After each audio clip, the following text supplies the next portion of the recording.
Hello, everyone. Thank you so much for joining the event. My name's Lisa Markwell. I'm the editor of the Telegraph magazine, and I'm delighted to be your host for this session, which I know is going to be incredible. Our guest for this very important speech and interview is Alison Rose, who barely needs an introduction, but I'm going to give you a brief one anyway. She's one of the most powerful leaders in our banking industry, and she's a hugely influential female role model, way beyond banking. Alison joined NatWest as a graduate, and through that extraordinarily competitive world, she's been with the company for almost 30 years, and she is now the Chief Executive Officer. 3 years ago, Alison was invited by the government, the United Kingdom government, to lead a review into the barriers that women might face in establishing their own businesses, which has led to the hugely important Rose Review, which we'll hear more about. Alison is also on the board of the Institute of International Finance, and amongst many other things. I imagine there's probably a very long page on Wikipedia or somewhere else with all of the other things that Alison does.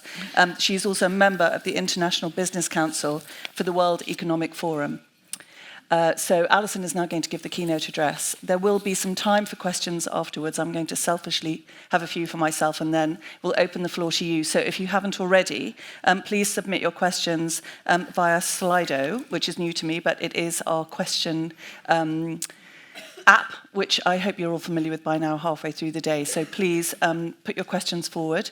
But for right now, please join me in thanking Alison, welcoming her to the lectern. Alison. Thank you.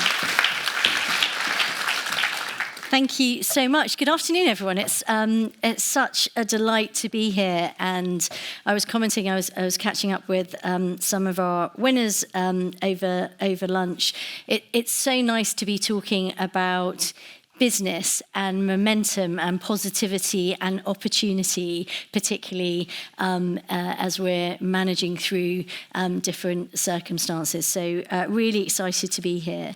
And it's really always incredible to see so many women growing their own businesses, and also in growing their own businesses, inspiring the next generation and the next generation. And I'm really delighted to be back here 1 year after the last conference.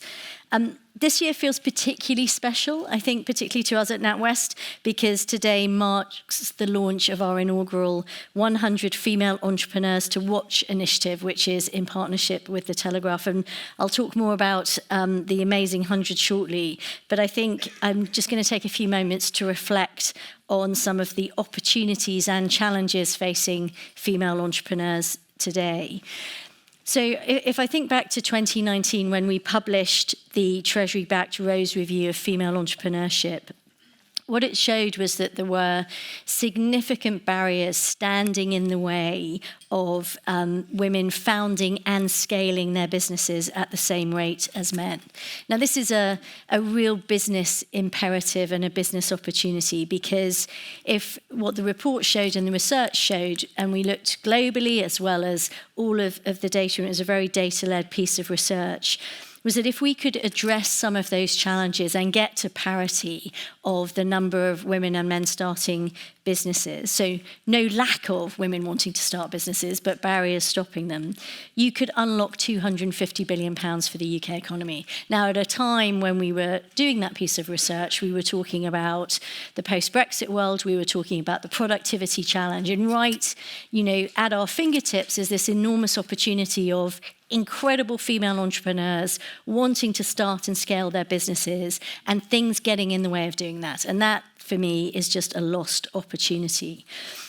So the purpose and the intent of the Rose Review is we set ourselves a challenge of creating an environment that enables 600,000 new women-led businesses by the end of the decade. And we set targets. I'll have to apologise, I'm a banker, so numbers and targets are always really important. I think setting targets gives you something to aim for. Now, where are we? Well, we're making strong progress. I'm never going to be satisfied, but we are making strong progress. We've been working with partners and organisations from across the UK to inspire action. from entrepreneurs themselves to also big banks, campaign groups, schools, universities, VCs, individual investors, and many, many more. And I'm sure I know a number of them are in the room as well. And those initiatives have now seen tens of thousands female founders benefit from increased access to funding and expanded advice and mentoring schemes. Meanwhile, thousands of students have received enterprise training, contributing to a significant year-on-year growth in female-led startups. In fact, last year, the number of businesses started by women in the 18 to 24-year-old age group was the highest it's ever been and higher than men. So we really are starting to inspire more people to start businesses. We've also established major initiatives like the Investing in Women Code, designed to improve transparency and increase the level of funding channeled to female entrepreneurs from across the investment landscape, from the major banks to small angel syndicates. And it commits lenders and investors to collect and report data about their performance. And that's really important because it signals, creates accountability and transparency of doing that. And just in the past year, the number of signatories has increased by 50%. And we have over 170 signatories representing over £1 trillion in assets under management, with more joining every month. And the fact that they're signing up shows their commitment to this initiative. But becoming a signatory is only the first step.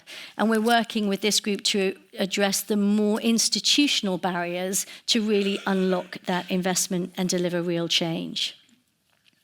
Elsewhere, we've rolled out the Women Backing Business campaign via the Women Angel Investment Task Force to support women to become business angels, giving female founders across the UK a better chance to access early stage investment. So all of these initiatives and this programme was really sparked by the Rose Review and has led to tangible progress. And last year, for the first time, we found that women were founding businesses at a faster rate than men, which is great to see. However, progress is never good enough, it's never fast enough. And it is clear that many of the original barriers for female entrepreneurs still remain. And they remain against a backdrop now of a worsening economic environment.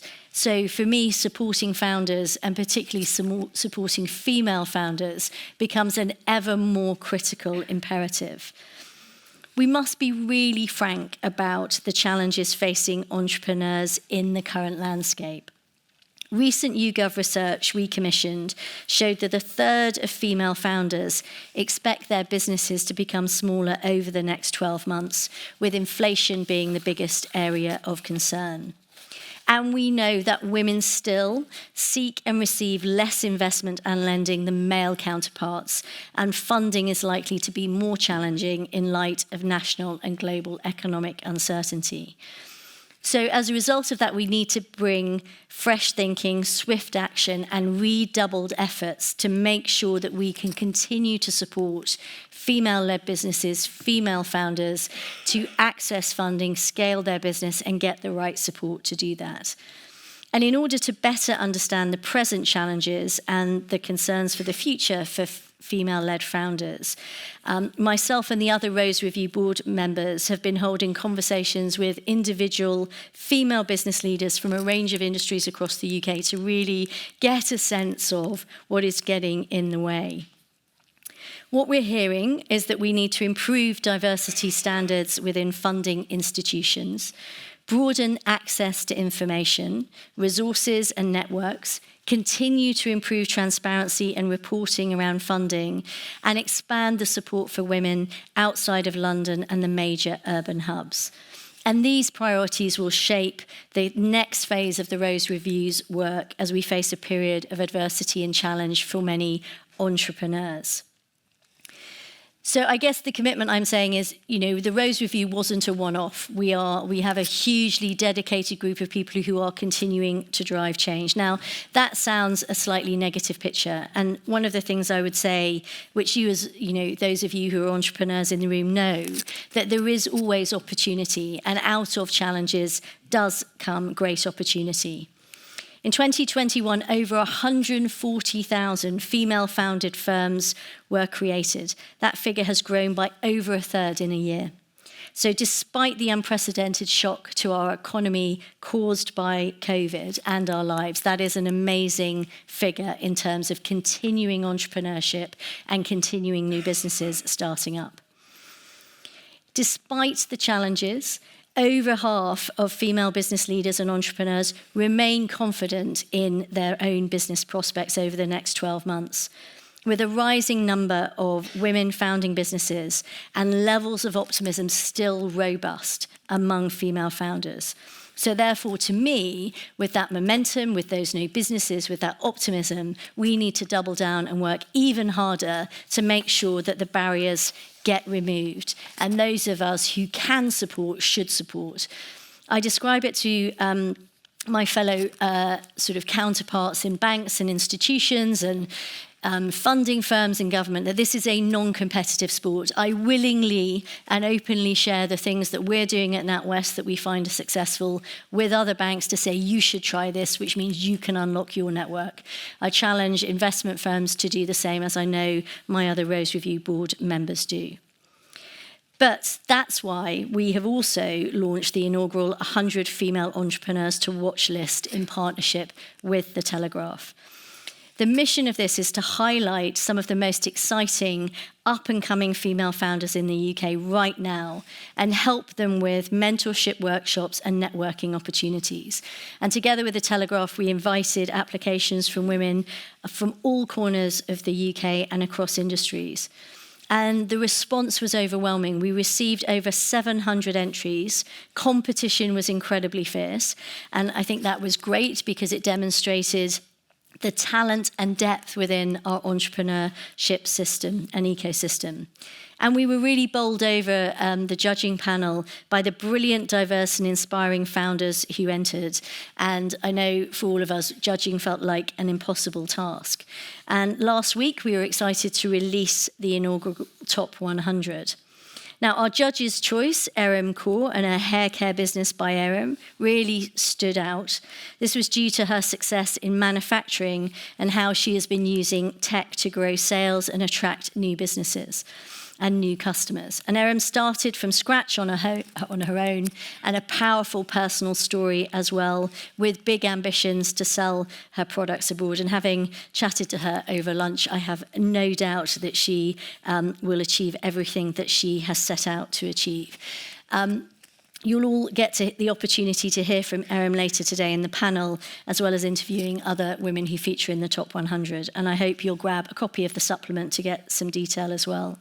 Now, you know, one thing I would say, for the winners, we're offering tangible support and networks to our winners, which really hopefully continues to provide them the support and networks to succeed on their journey. And that's also why 10 highly commended entrepreneurs will also benefit from the package of guidance as well that will support them. So really inspiring stories.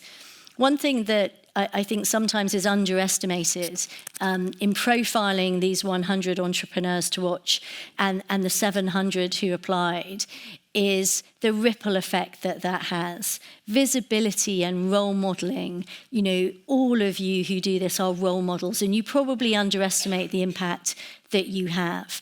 The impact on someone seeing someone like you be successful, seeing someone like you try, the profile and visibility that you give is really inspiring. And someone said to me once, which I thought was a great piece of leadership advice, is every leader casts a shadow, and you never really know how broad your shadow is until some point later in life someone says, I met you, I saw what you did and you inspired me. And I can honestly say that every single woman who put themselves forward to apply, to go through the competition, is casting a massive shadow and a massive ripple which will inspire future generations of entrepreneurs.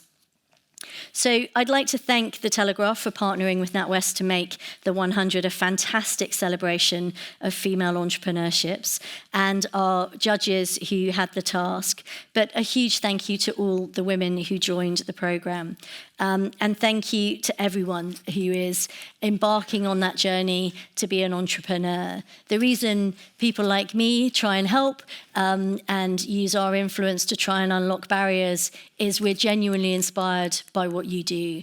I think starting your own business, having that vision, having that bravery to go out there and say, I'm going to do this and I'm going to create something. I'm going to create a business. I'm going to create jobs. I'm going to contribute to my community and my customers is incredibly inspiring and incredibly brave. And I am in awe of you and the contribution you make. The UK is a nation of entrepreneurs. It's a nation of small businesses. 50% of the income in the UK comes from small businesses and entrepreneurs. It employs 60% of the employees in the UK. It is what drives our economy. It is what creates jobs. It is what creates communities and allows us to grow and thrive. And more important than ever, is the opportunity to do that. So a huge congratulations to every single one of you. And I think, I certainly continue to pledge my support, as well as I know many others, to do everything we can to make sure you can focus on being successful and we can break down the barriers to make it easier for you. Thank you very much.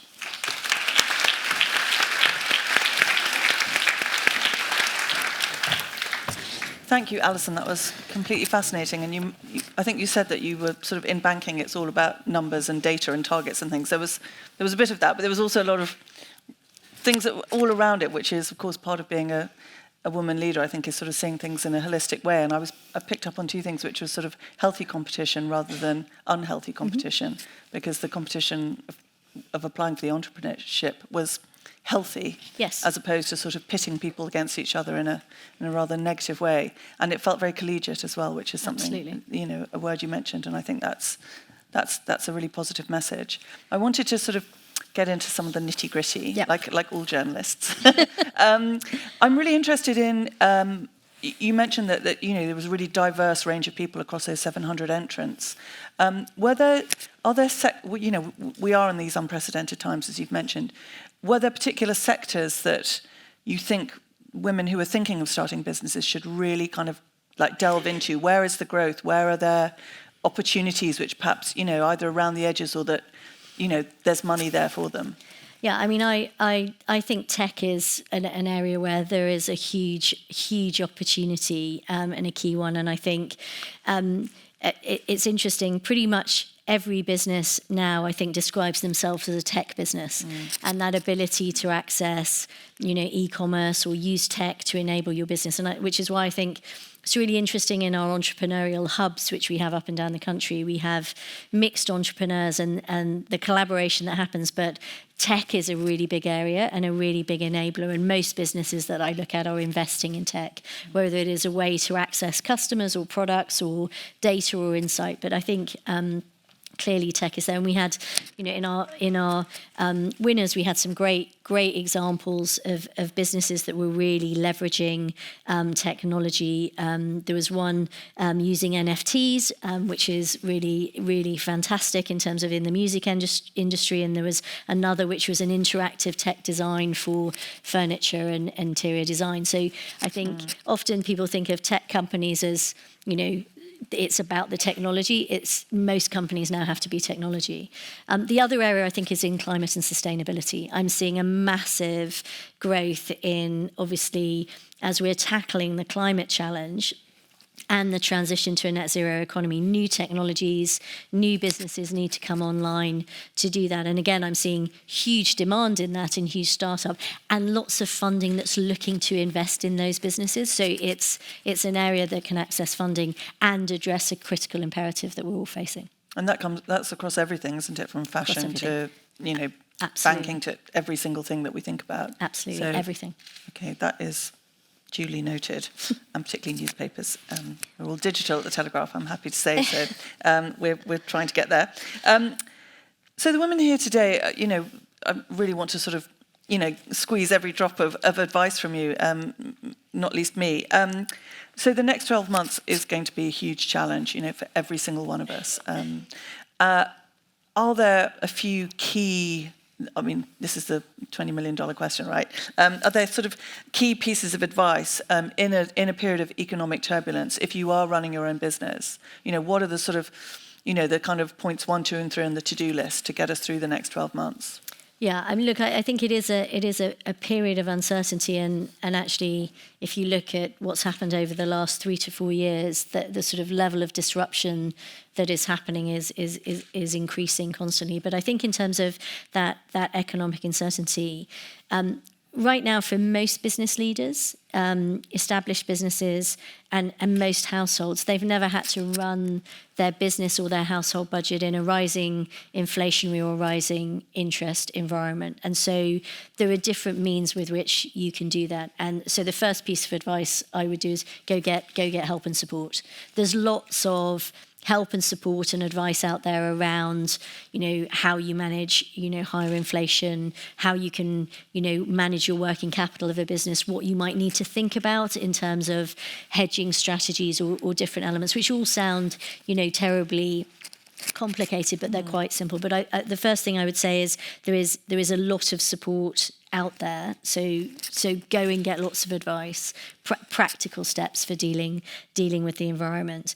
I think the second, which it's very easy to get distracted by, what is a very scary world out there, and depending on which view you will take, you will either think we're going into the biggest depression in the world, or there's massive opportunity. Yeah. And the truth is probably, the truth will be somewhere in the middle of there. So I think the main thing is go back to your business fundamentals. What is your business? What is your market? Control the things you can control, and think about your end consumer. And it's really about building resilience in your business. If I think about my business, running my business, it's a bigger business, but big business, small business, the fundamentals are the same. It's how do you look through the uncertainty, and what actions can you take to make sure that you come out the other side. Now that might mean, I might not want to invest in that product at the moment because the market's not going to be there. How do I pivot to more resilience? So look through and then try and control the things you control. And speak to other business leaders who've been through this. And it's, I would say, regardless of the sector or area you're in, the business challenges will be very similar, and people who have been through the same thing as you in the same sector will have different tips and advice. So calm heads. With every economic cycle, it goes up and it goes down. It's going down, it will go up. It's never forever. Try and look through, get the right support, and control the things you can. It's very reassuring to hear you say that. I feel better now. Yeah. As I look at my bank account. Something which obviously has you mentioned 2019, from 2019 to here, and obviously we're just talking about the next 12 months, but sort of right here and now, we're at a difficult time, of course, throwing into the mix what's happened over the last nearly 3 years, and the workplace has changed enormously. From my own experience, I'm sure many people here, whether you're an entrepreneur by yourself, in an entrepreneur hub, or whether you're running a big business, it's just very, very different. Working from home, flexible working, trying to sort of accommodate the different ways in which we actually just try and get our work done. It feels like a really huge challenge, and if you've got a team. And many people here will either be part of a team or leading a team.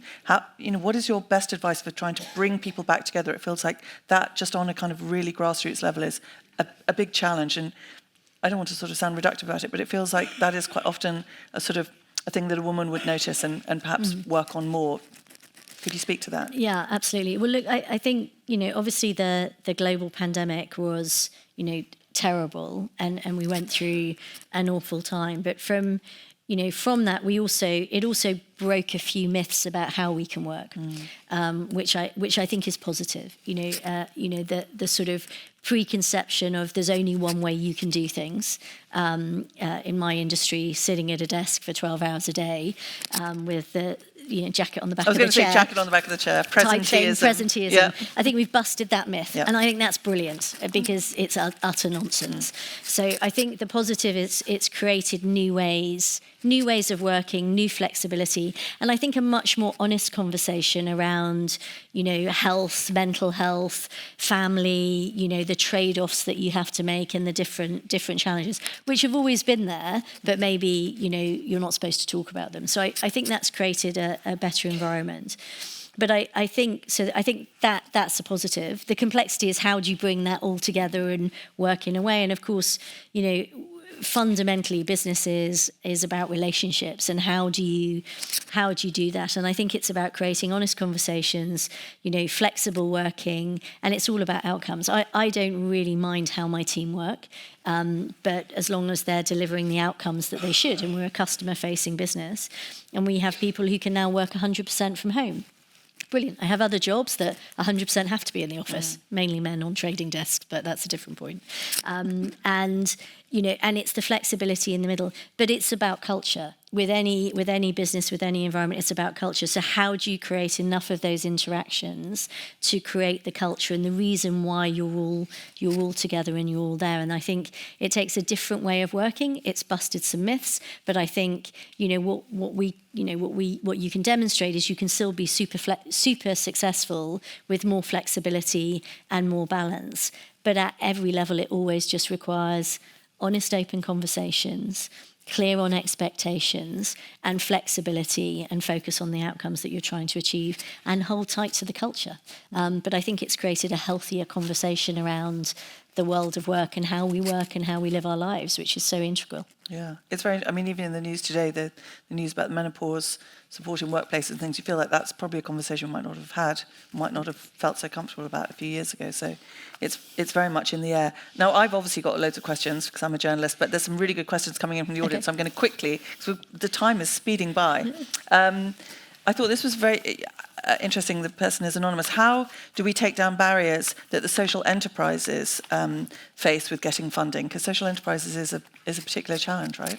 Yeah, and I think there are lots of different funding routes that you can go, and I think that the key is the transparency around what is the contribution, the business, and what is the right funding route. And I think that's a fundamental part of for certain types of businesses, there are certain types of funding that you can get, grant funding, default angel investors who will invest in social enterprise, debt at the right point, the right type of structure. So I think there is lots of funding for social enterprise. We run a social enterprise scheme where we will fund into businesses. So creating transparency and visibility of that, find the right funder, and because I think that's the really demoralising thing. If you go to the wrong source of funding and get a no, it's because they're not the right source. So the more we can open up the transparency of who would fund those types of businesses, what are the grants available, how do you access it, I think it's immensely valuable. So I think in the ecosystem, that's how you access it. So keep pushing to whoever that is an important part of it. Can you get... what are some useful resources available for entrepreneurs? I guess NatWest has quite a lot there. Yep. I'll talk NatWest. If you go to NatWest website, you can look at the entrepreneur hub that we have on there. We have 14 free accelerators up and down the country, totally free. You don't have to be a customer of the bank. You can get a place in the entrepreneurship, and that has a whole network and support program. We've done partnerships with Facebook, Meta, who have platform support for women as well. So we can provide you a list of all the links in terms of doing that. Start at NatWest, we can connect you into the local ecosystem. Depending on where you're based, it will be the local ecosystem. Every LEP around the country has an expert in residence, which is a secondee from NatWest, who is there to say what's in the local area, what's in the ecosystem, how can we support you. Wow, that's brilliant. That is a resource very, very well worth tapping into. This is a good question. In your 100, there's only one person in property development, property investment. How can we encourage more women into this space and to be more aware of managing long-term financial security?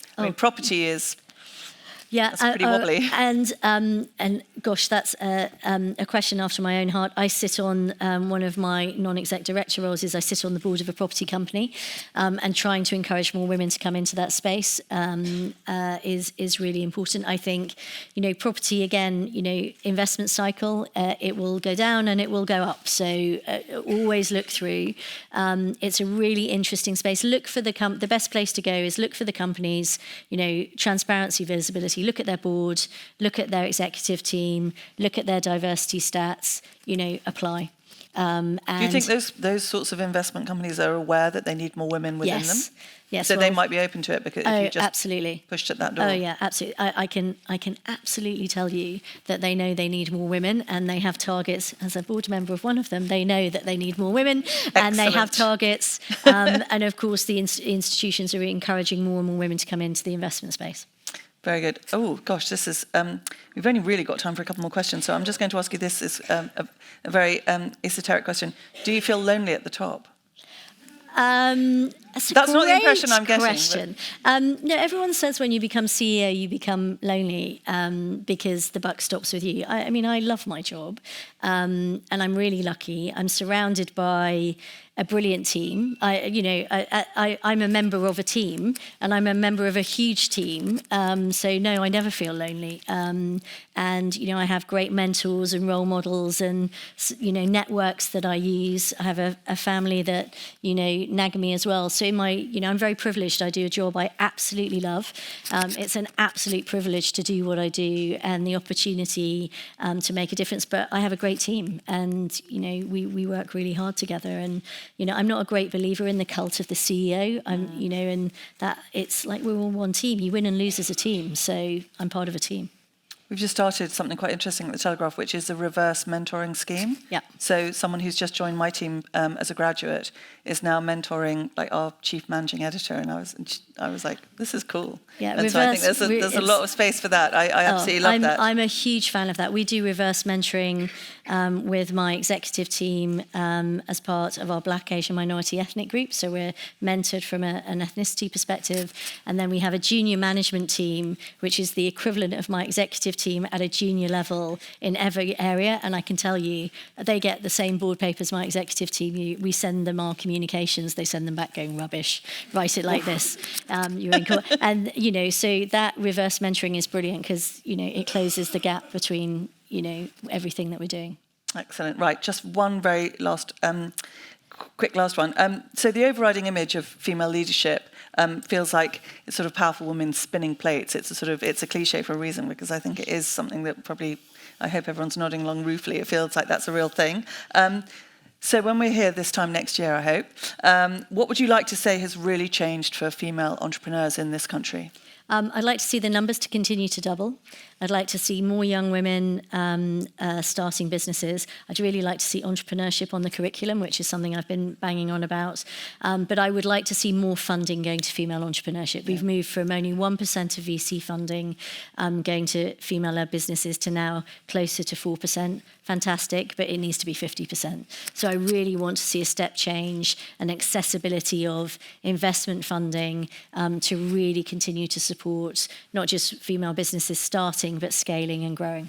Yeah, well, that is something I think is very important. And it feels like it's going that way, right? Yeah, I mean, there's really good momentum, and I think much more visibility. I think the visibility of female entrepreneurship, the importance of it from a commercial business economic perspective, and the imperative to help.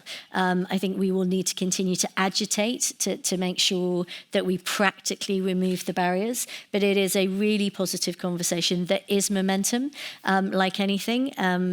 It's not fast enough. And so I think the commitment is we will continue agitating and driving that. And those of us who can help should help. And I think the more that we can do that, the more we can unlock that 250 billion contribution, which is meaningful, and allow entrepreneurs to get on with the things that they're really good at, which is creating new businesses. Alison, it's been absolutely fascinating. Could have talked for hours. It's brilliant that you're here heading this up. I'm going to get into every single one of those 100 entrepreneurs and learn more about them, because narrowing it down from 700 to 100, those are prime people I want to get to know more about. Please please join me in thanking Alison for an incredibly interesting session, and thank you all for attending. Thank you.